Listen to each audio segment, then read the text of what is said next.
Okay, so in this lecture we are learning about that what all are the compliances that can be applicable to a company.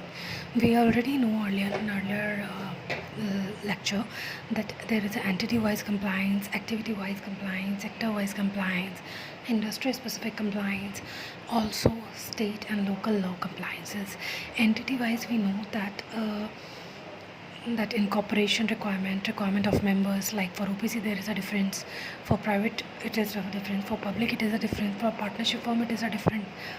So that comes under the entity wise. Activity wise, in which work the companies basically indulge. Sector wise, that it is agriculture sector, manufacturing sector, construction, power, electricity, in which sector it belongs to. Also industry specific, like for industry specific compliance, it is necessary to correlate business activity of the company to various applicable laws of such business activity. For example, if a company is dealing cement industry, then which is related to construction sector and real estate. So first we need to relate that which industry it is, and there is a state and local laws applicable, that a corporate sector structure is required to comply with some local laws and state laws applicable to the company. So the company should have a reporting structure of the same and to provide a compliance status of the company. So we also have a different requirement here, that the compliance requirement under the Companies Act. So these requirements, like, do we have to follow? So compliance are that we need to file that MBP1, that is for first PM, first board meeting. After first voting, we have to file MBP1 in private company, also in small company, and in OPC also. So in both the cases, we have to file the MBP1 to the ROC. Disqualification of director, we need to check out in private company before the appointment, and in each of the company we need to check out before his appointment. And there is annual return as per section 92, and MGT 7 has to be filed after 60 days from the AGM, or from the last date it should have been held. Means what they want to talk here, because we have a time period of 6 months after our financial year ending. We have a duration of 6 months, or we could say 180 days specifically. So we have that 180 days specifically duration for to be held, AGM that should be held. So after 180 days, there is 60 days and further time period we have given to submit that MGT 7. And if we held our annual general meeting before that, like we have filed that, we have done with our general meeting in the month of June, then after that we have 60 days further to submit MGT 7. And in case of a small company, it can be signed by the company secretary, and where there is no company secretary, by the director. So in small company, shall be signed by the CS, and no CS, then director.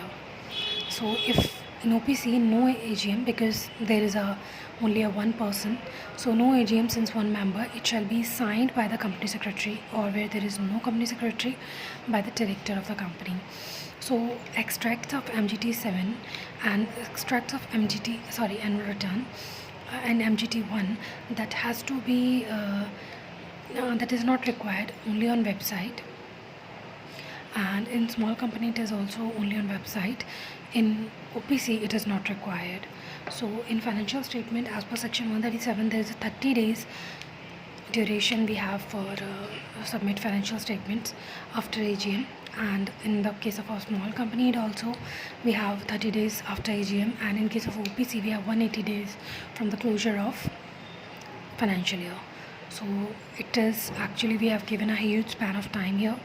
Now certification of annual return in MGT 8, we have a certification properly, and that is in MGT 8 we need to file, and filed by the listed company, or having a company having paid up share capital of rupees 10 crore or more, or turnover of rupees 50 crore or more.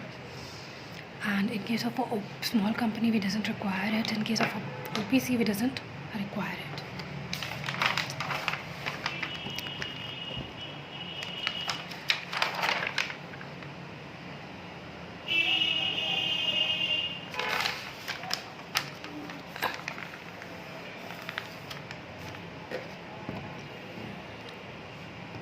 Now, in case of a board report, there is a board report. We have a section that is 134. That is probably, if I'm not wrong, that is related to internal audit. Let's read it.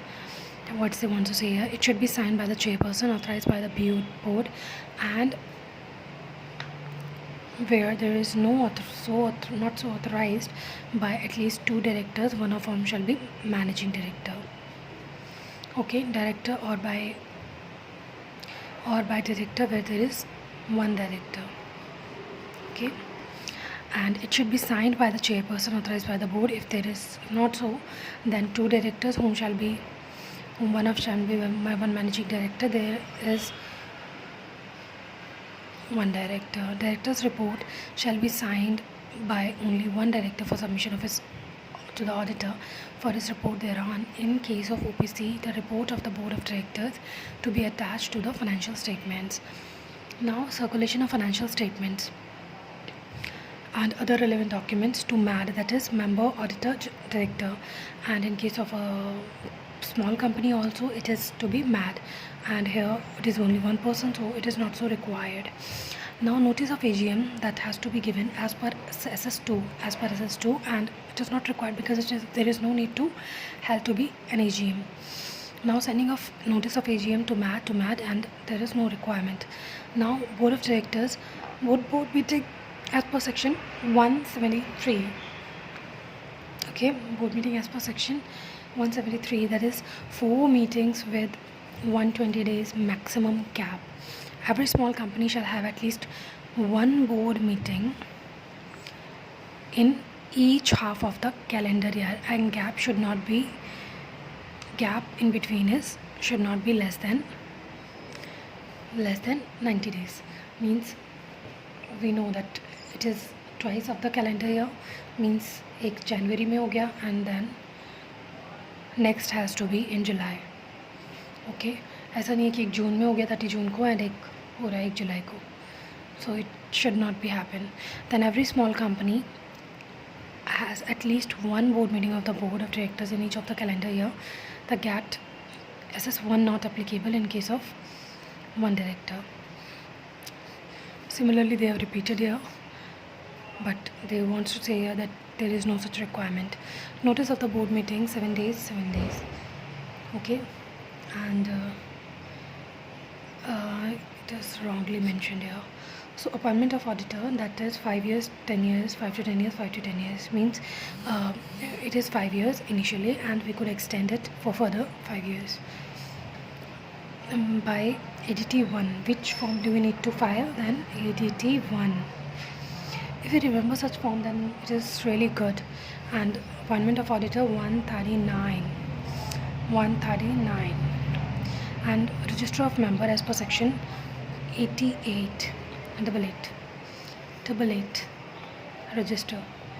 Okay, then registered office not required. Now, compliance by limited liability partnership. So here we need to check out that what all are the compliance that a LLP has to comply with. So as per section 3 of the LLP Act, the limited liability partnership has the following characteristics. What all are the characteristics they are talking about? That an LLP is a body corporate. Basically, it's a body corporate formed and incorporated under this act, and has a legal entity separate from that of its partner. Means it basically, we know that it's a kind of a company and partnership mix. So, but we could not write that, it's just for the sake of our understanding, but we could not write this explanation to our exam. So here we need to remember that it is a legal entity, and it has a separate from its partner. Though it's a partnership firm, but we could not say that partners and LLP both are the same concern, because they have a separate entity concept in LLP. So LLP, when it comes into the picture, comes into the picture of 2008. So LLP shall have a perpetual succession, means अगर सारे लोग partnership में die, but LLP has to run. Now, in change of a partner of a limited liability partnership shall not affect the existence, rights or liability of the limited liability partnership. Over the period of time, LLP has gained popularity due to following. Means usually people follow this LLP way, and why it is so popular we are going to in detail. That LLP provide limited liability status. This is the major concern to its partner and offers flexibility to of internal arrangements through an agreement between the partners. Now it provides the flexibility of controlling the business operations in accordance with the partnership agreement. That is very which we know already, very general thing. So whilst enjoying the limited liability status compared to a company which is subject to a strict compliance requirement under the Companies Act 1965 in most of its affairs. Now LLP is a business vehicle. What it is a business vehicle which offers simple and flexible procedure in terms of its formation, maintenance and termination, while simultaneously has necessary dynamic and appeals to be able to compete domestically and internationally. So what they want to say here is that LLP is a business vehicle which basically offers simple and flexible procedure in terms of its formation and maintenance and termination, while simultaneously has a necessary dynamics and appeal to be able to compete domestically and internationally.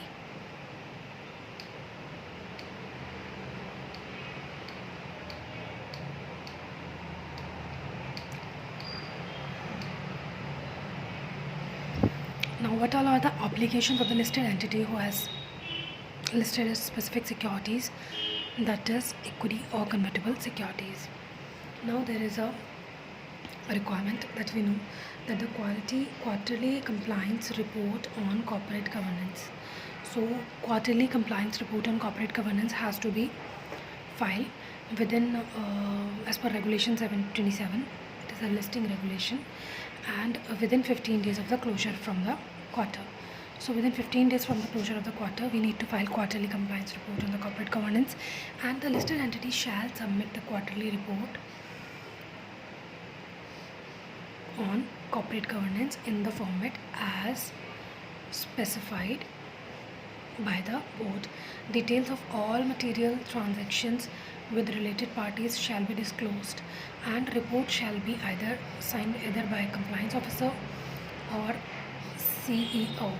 So what they want to say here is that a quarterly compliance report on corporate governance has to be filed, has to be submitted, and within 15 days from the closure of the quarter, and it shall be signed by the compliance officer or the chief executive officer.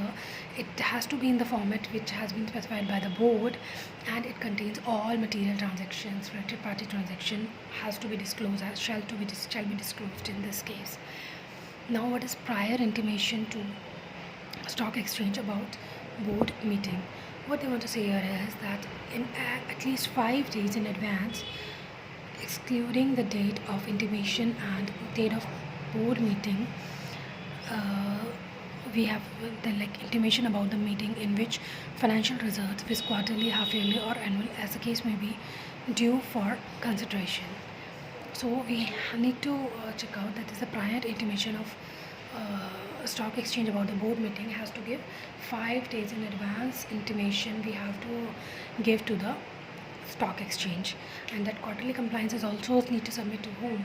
To stock exchange, and intimation about the meeting with financial result, quarterly result as the case may be, due for consideration. So not in every board meeting they are basically talking about in which they will discuss about intimation of financial results, quarterly, half yearly or annually. In any case, they have to inform to the stock exchange about that matter first.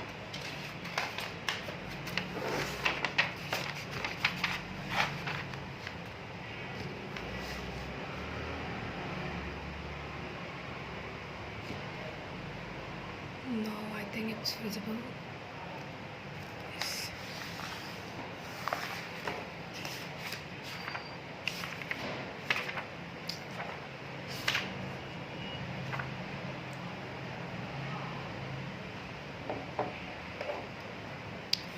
We also have to submit prior intimation to stock exchange about the board meeting at least 2 working days in advance, excluding the date of intimation and date of board meeting.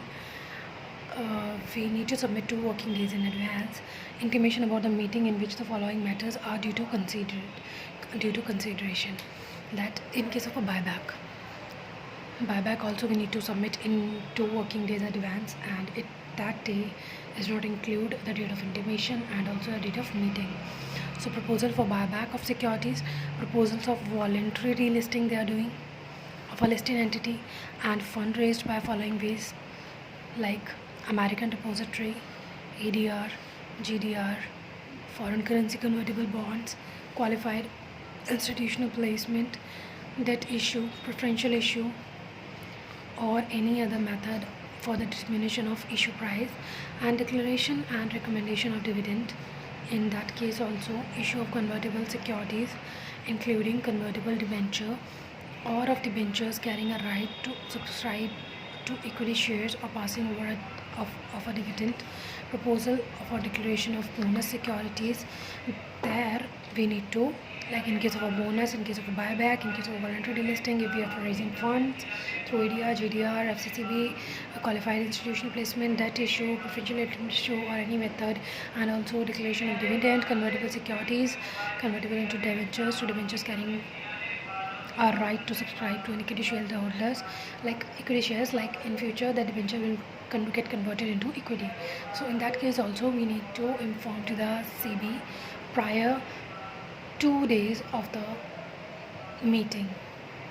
Okay, now prior intimation to stock exchange about board meeting, there is a requirement of 11 working days in advance.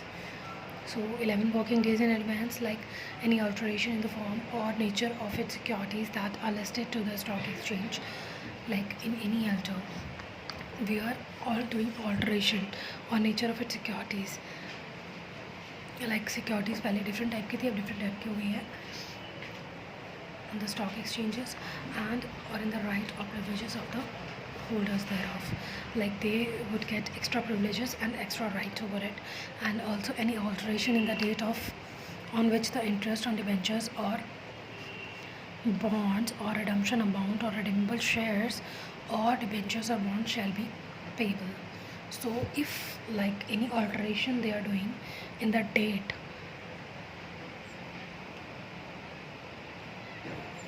the date on which the interest on debenture, like they are any alteration they are doing about the date of the interest of the debentures and bonds and redeemable shares and debentures and bond, then also we need to submit, we need to inform prior 11 days to SEBI, excluding the date of board meeting. And also there is a general meeting, that intimation shall also be given in case of annual general meeting or extraordinary general meeting or postal ballot that is proposed to be held for obtaining shareholder approval or for the fundraising indicating type of issuance. So all these things that comes under the intimation. Now we have few more to discuss, like outcome of the meeting, also like what outcome from the meeting has gotten, like second proviso of section 30 they are talking about, like made 30 minutes of the conclusion of the meeting, like we need to submit the minutes of the meeting within 30 minutes from the conclusion of such meeting, and disclosure with respect to events specified in subpara 4 of para, we may say that disclosure in respect of the event we need to submit. Now disclosure of events and information, that is section 30, as soon as reasonably possible and not later than 24 hours from the occurrence of event or information, means from the occurrence of event we need to submit a disclosure to the SEBI, that is the listed entity shall first disclose to the stock exchange of all events as specified in para A of schedule 3 of information, means there has to be a proper indication they have mentioned for to be the events that to be disclosed within 24 hours, and that all events are basically are disclosed in schedule 3 of para A, or we can say para A of schedule 3. So we have another topic, that is holding of securities and shareholding pattern separately for each class of securities. Like in this case, Monday prior to the listing of the securities, we need to submit to the SEBI, and within 20 days from the end of each quarter, and within 10 days of capital restructuring. If we are doing any kind of a restructuring, then we need to submit 21 days in advance. And all listed entities which have listed their specified security submit statement of shareholding. Now, event of classification, quarterly financial results. Quarterly financial result is important that within 45 days of end of each quarter, other than the last quarter, we need to submit that quarterly financial result. And the listed entity shall submit quarterly financial result, year-to-year standalone financial results to the stock exchange. Now, annual financial results within 60 days from the end of the financial year, and also from the conclusion of the meeting. We have a 60 days time, and a listed entity shall submit audited standalone financial results for the financial year. And half yearly result we need to submit as a part of its standalone to consolidate financial results for a half year by way of a note, a statement of assets and liabilities. And there is annual report within 21 working days of its being. Now, annual report to RSE containing audited financial statements, directors' reports, MTAR.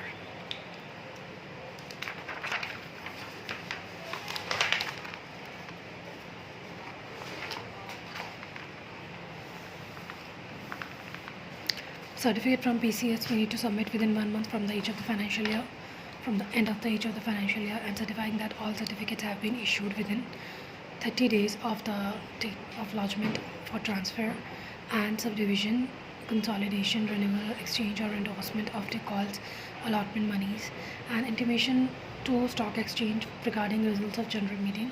Then within 45 hours from the conclusion of general meeting, details regarding the voting results in the format specified by the board, and also the record date, that is 7 working days, and intimation to raise recommendation to the half-yearly financial results. That in annual result we have 60 days, and half-yearly financial result we have 45 days. Okay, I think that's enough. Now we are moving to the questions. Okay, let's discuss the questions here. That they are saying that illustrate the compliance requirement relating to the signing of financial statement of the private company. That we know that director, company secretary, if there is no company secretary, director, and if 2 directors, where one should be MD, and in case of one director, only one director is sufficient. Signing of Section 8 company, we knows, and the appointment of registrar to transfer in a listed company, announcement of record date in case of a non-convertible, quarterly corporate governance report by a listed company, list out of record which are required to be maintained, LLP, postal bill. All the questions we need to do in this chapter.